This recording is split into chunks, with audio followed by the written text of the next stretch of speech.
he meant it, but I didn't want to have to endure expectations like that. They took me back to my first home, and the eyes staring up at me from beneath the altar, so full of greed.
The House of the Hearth is home to many children, and it can get quite noisy. The first time I heard them call Arlecchino father, I thought it was a rule that had to be followed there. So, the next time she passed by, I used that title as well. That's when I learned just how quiet the House of the Hearth could become.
I can teach you to talk just like him.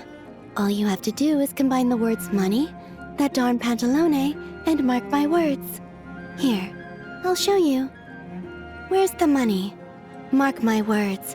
I'm going to kill that darn pantalone.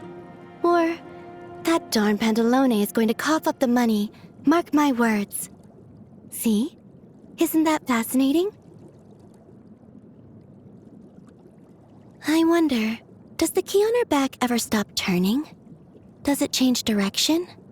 Does she remove it when she sleeps? How does she roll over? I've been curious about that key ever since I first met her. But since we weren't close then, it didn't seem right to just go up and touch it. So whenever I had the chance, I would follow behind her, trying to figure out the pattern of its movement. But one day, she suddenly turned around and demanded to know why I kept following her. After I told her the reason, she said, "If you're that curious, why don't I put one on your back, and you can see for yourself?" So I lived with a key on my back for a few days, and it was quite the challenge. Sandrone doesn't have it easy, so I've looked out for her even more since then.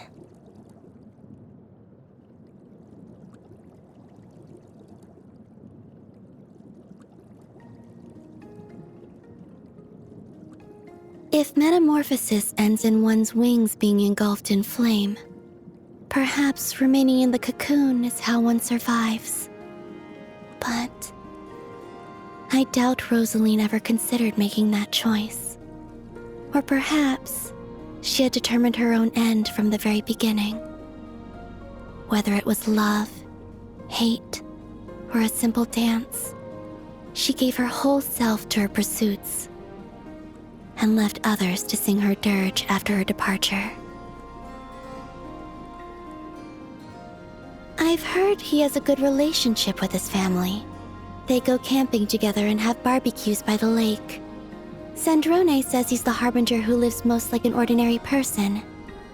I don't really understand ordinary people, but that kind of life sounds nice to me.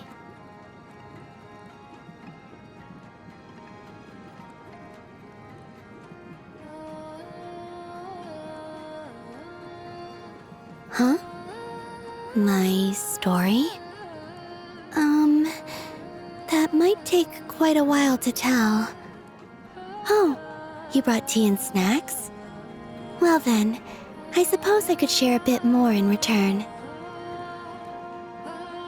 I used to spend a lot of time learning how to interact with people and go about life in this world. But looking back now, perhaps my experiences with the Frost Moon Scions and the Fatui weren't the best teachers.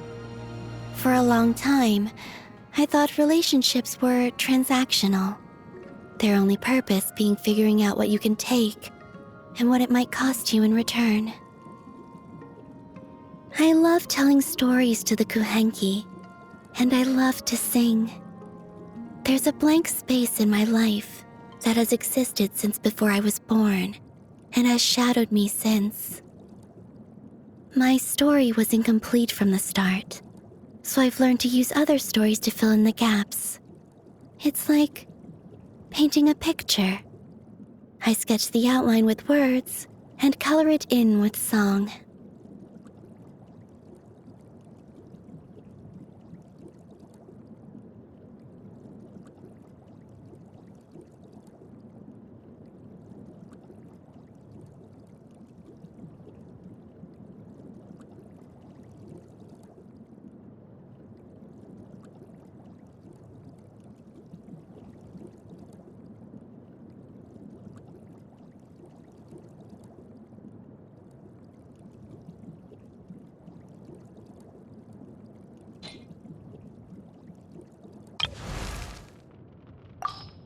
I am the knave, Arlecchino, fourth of the Fatui Harbingers. The children of the House of the Hearth call me Father. I do hope our partnership proves to be a pleasant one, although I would imagine that should be fairly easy. After all, there's no cause for contention between us at the moment. Wouldn't you agree? Staring into my eyes is ill-advised. I can't promise you'll like what you see. What could the children be up to? Never mind. Let them do as they please. Something you wish to report? Go on. You have my undivided attention. Fear not. What's a little thunder when even lightning wouldn't dare strike our path?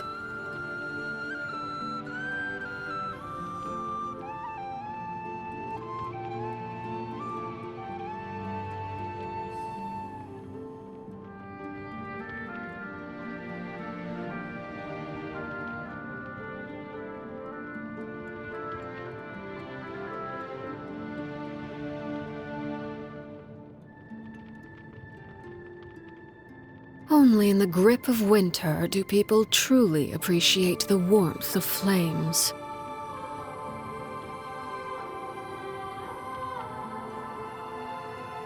This kind of weather is more enjoyably spent under the cover of shade.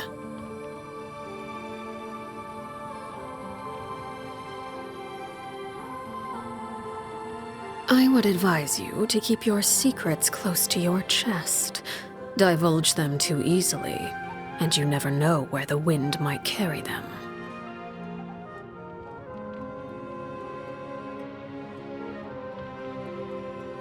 Good morning. Any plans for today? Whenever I return home at midday, I often find the children sprawled across the ground in the midst of sleep. A certain level of fatigue is common at this hour. Perhaps you too should rest a bit before we head out. It is said that the moon is like an eye, gazing down upon the mortal plane.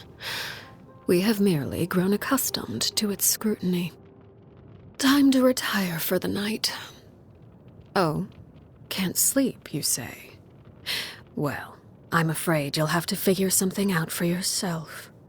I have a certain suspicion my solution won't be to your liking.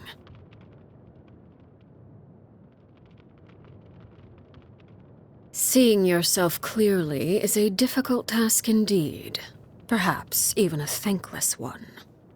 After all, they say those who lack adequate powers of self-perception often lead a happier existence. On occasion, I hear others whisper in secret, calling me cold and cruel. People are free to believe as they wish. And I don't intend to clear up their misconceptions. Prejudice has a way of concealing the truth, and that is hardly to my disadvantage. Still, I believe the time has come for certain measures to be taken to live up to their expectations. Let's just hope those on the receiving end of these measures have enough power and status to escape with their lives. Our ideals are not entirely aligned. If we are to work together, we must be willing to compromise. To that end, I'm willing to share certain secrets with you. Information that I choose not to reveal, however, is best left unexplored. For your own good, of course.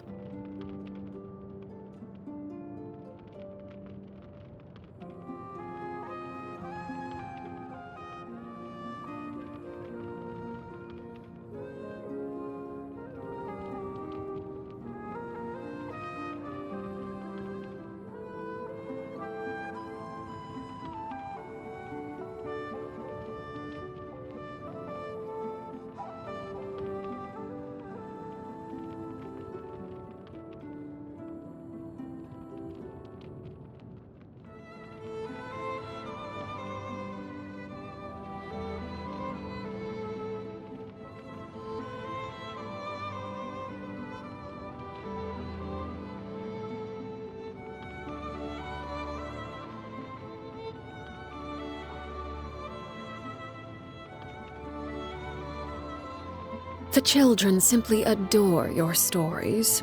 They often ask me when you're coming around again. I do hope you won't let them down. Betraying their expectations comes with a price. Perhaps that's something worth your consideration.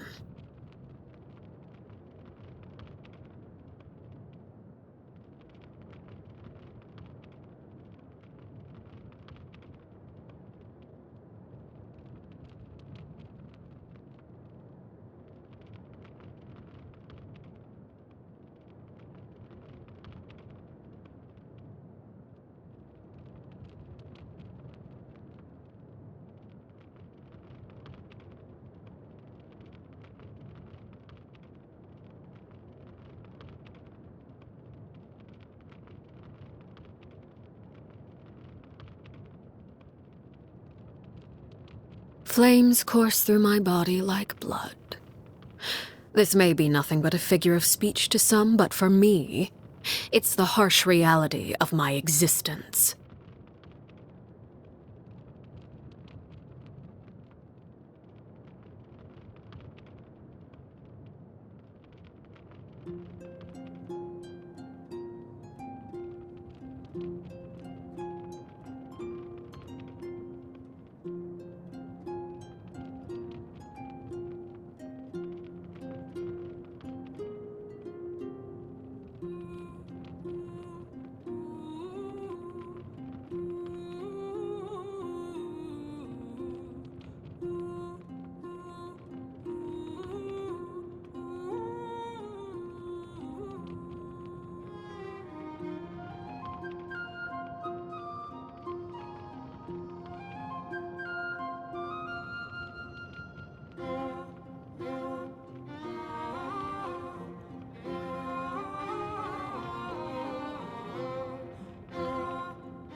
The aurora in Snezhnaya is quite beautiful.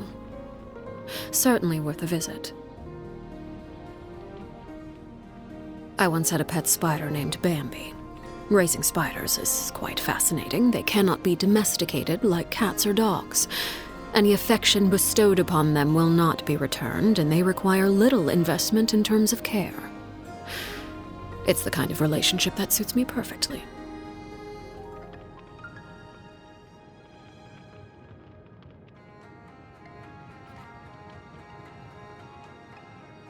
Lynette's uniquely calm personality is also her strength, and I believe she is more than clever enough to recognize that.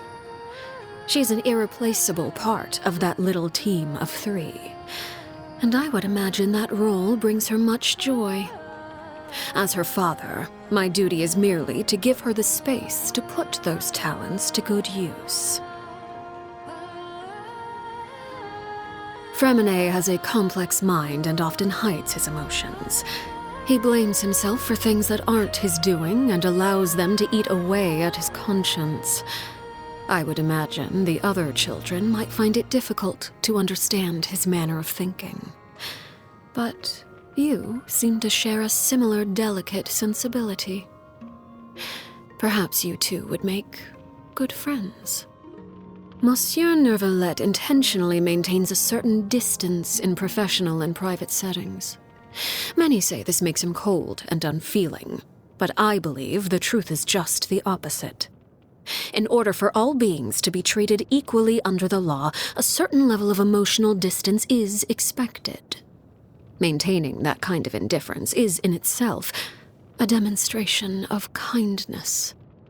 I asked Linny to deliver an assortment of cakes for her theater troupe to enjoy during tea time. The children made the cakes themselves, as a gesture to express the support and enthusiasm of her audience. I do hope she enjoys them.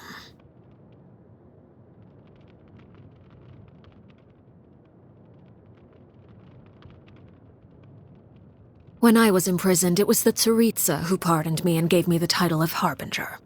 I could sense she was a person of true sincerity and compassion, unlike all those pompous hypocrites with their posturing and rhetoric.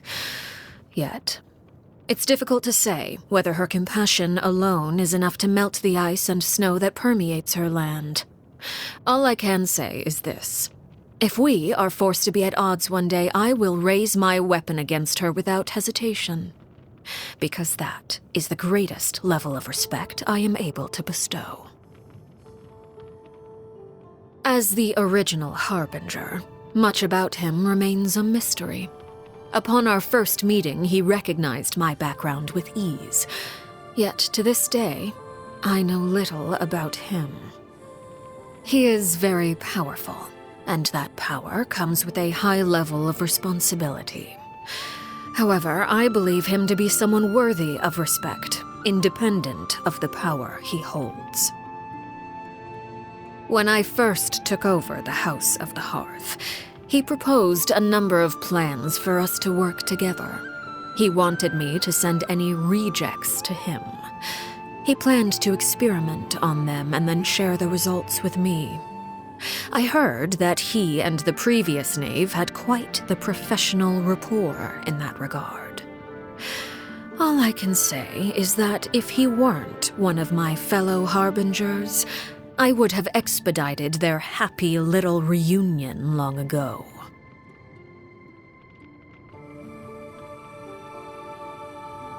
She is a very special Harbinger. Pose her a question, and the answer you receive will be entirely unpredictable, if she sees fit to give a proper answer at all. Regardless, any answer you do receive is sure to be an interesting one.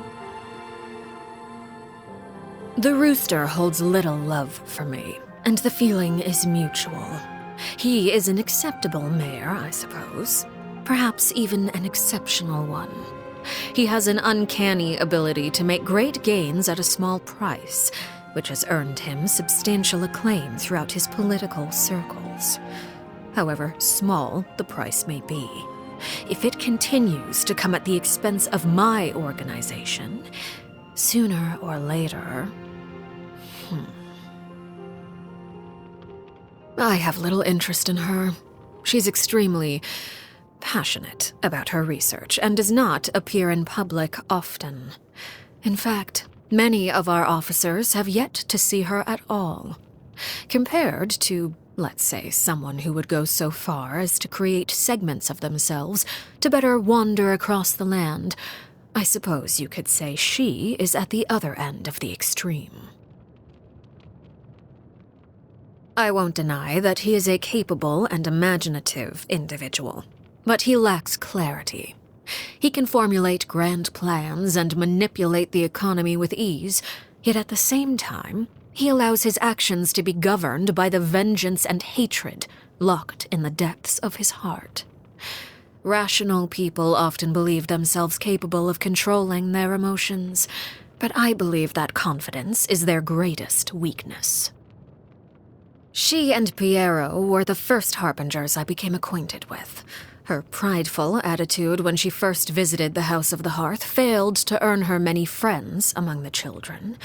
Subsequent visits were accompanied by gifts, and the stately claim that those who dislike me shall receive none. The children quickly learned how to play pretend, and she in turn basked in their attention, superficial though it may have been. I imagine she quite enjoyed being surrounded by children, perhaps due to the persistent loneliness that plagued her. I found her sacrifice to be a great shame. May she be reunited with her lover in death. Objectively speaking, his personality is ill-suited to that of a harbinger. He often tries to think the best of others and finds himself used by them as a result. Of course, he is very talented. With time, I'm sure he'll come into his own. I see no need to judge him too early. The children often make use of words and phrases from popular vernacular that are only comprehensible among themselves, much like the code words we use during missions. Of course, children often need their own space, and I fully understand that.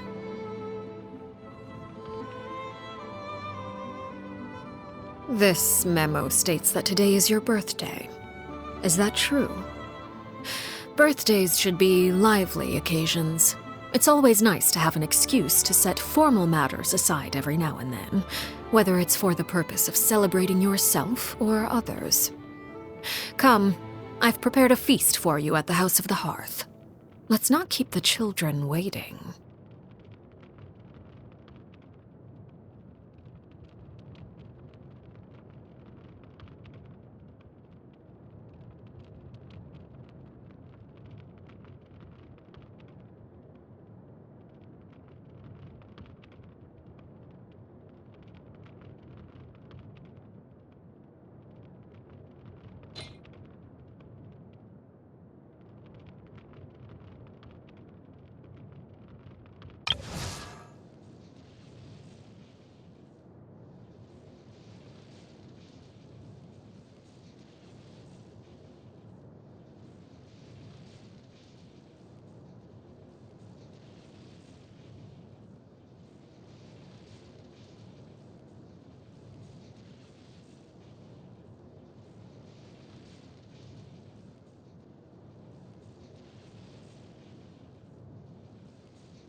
Mondstadt has so many windmills, doesn't it?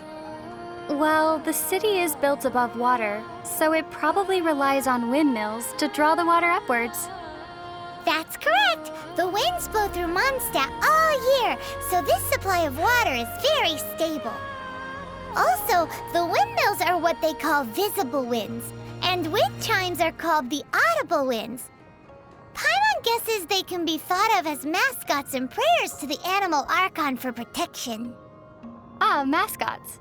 So, like you then, Paimon? No, not at all! They're made of wood, and you can't eat them in an emergency either, because all you'll do is grind your teeth down. I don't know what to say to that.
Come driving rain or winds that churn, I shall return by blade alone, armed if barefoot, to my home.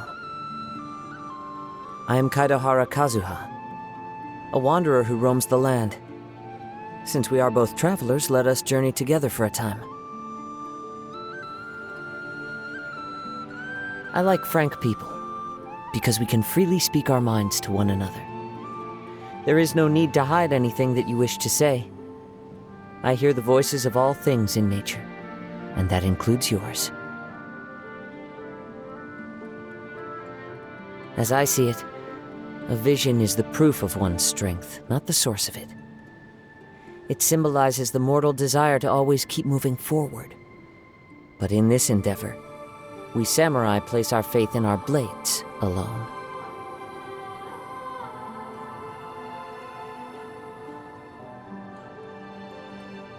Ah, you'd like to learn the art of the sword. Let me see.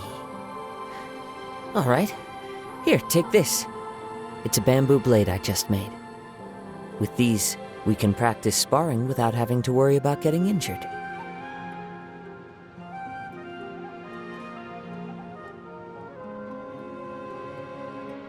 On this mountain path where the red leaves lifeless lie, my heart calls for a companion, echoing the deer's cry. I do love maple leaves, but it is a shame that so many goodbyes seem to happen when they turn red.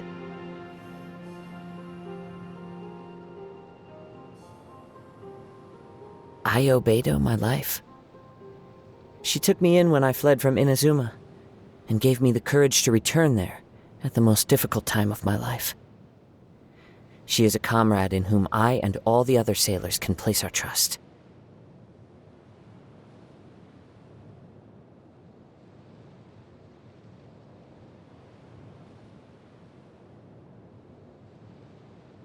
She defeated my friend in a duel before the throne, which I accept as proof of her great strength. But she uses that strength to serve as an oppressor's lackey, leading the Kujo clan's troops to relentlessly seek out and confiscate visions. This I cannot forgive. I see. So she does have her own ideals that she's fighting for. But I have to wonder, can the Kujo family flourish as they did before, once this storm has passed? I've asked myself this question many times since leaving Inazuma. Do I simply resent the Raiden Shogun because of what happened in that duel? Because of the lethal stroke she dealt my dear friend? I've thought about this a good long time, and I believe the answer is no. My friend died an honorable death in that duel, and the Shogun was not unjustified in her conduct. My dissatisfaction with her has its roots in the Vision Hunt decree. No one has the right to rob another of their hopes and dreams. Not even a god.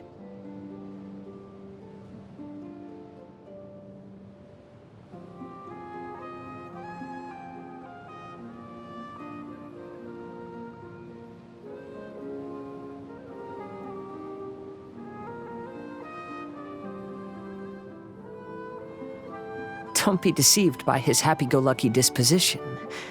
As soon as he gets working on a case, that restless energy he carries around turns into a razor-sharp focus. It's quite remarkable to witness.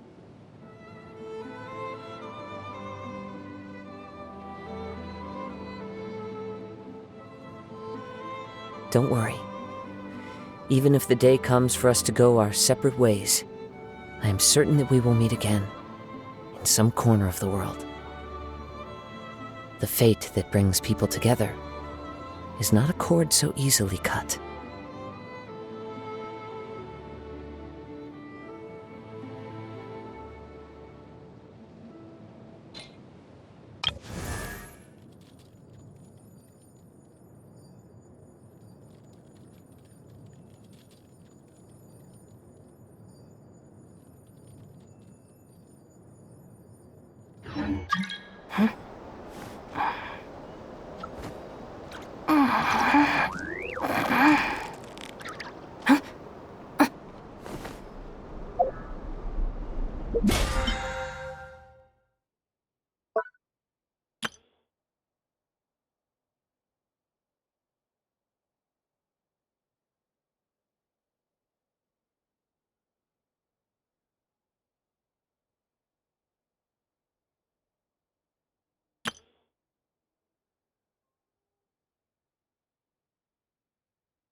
If the Arataki gang stirs up any trouble, I'll drag every last one of them back to apologize.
Just let me know if you ever find yourself in a pinch. I can help you out.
Wow!